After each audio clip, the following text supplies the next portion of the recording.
Hello everyone, Fantasy Sports Daily back at it with yet another video. This is an update on my fantasy baseball team after week 1. It was a good week, and as you can see, I got the win.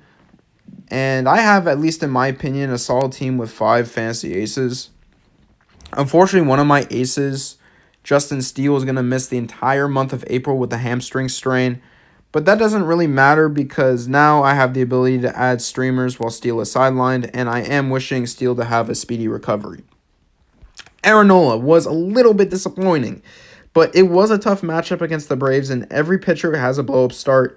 It was his first start of the season, so I'll be patient with him before I start thinking about trades. Also, Nola's next start is against the Nationals, which should be an easier matchup for him. Same thing goes with Luis Castillo. He was a little bit sharper than Aaron Nola, but he also struggled, as you can see, 2 points. I will be patient with him as well. The rest of my aces didn't really have the best opening days, but they didn't have blow-up starts either. I expect them to have better and worse starts than their opening day starts as the season goes on. Christian Yelich, Adolis Garcia, and Austin Riley were my best players of the week. But I am worried about 2 players. Number 1, Bo Bichette. After his amazing opening day, Bichette hasn't been doing so well.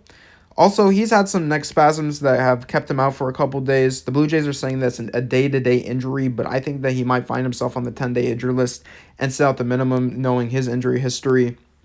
While Bichette is absent, Dansby Swanson is covering for him.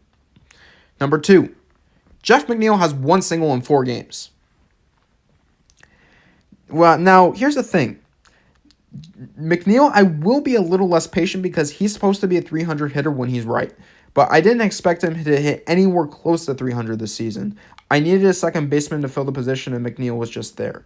But an 83 batting average to start the season, an 83 batting average. Yeah, that's not going to cut it. That is super alarming.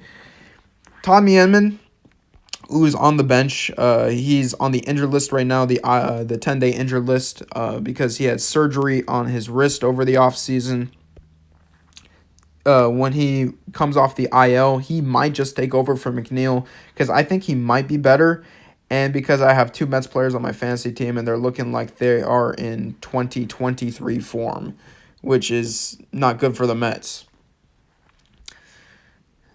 But other than that, other than McNeil and a couple of injuries here and there, I think that I drafted a really good fantasy team. And yeah, I think that I just have to make a couple of tweaks in the future to make my fantasy team even better. Like and subscribe.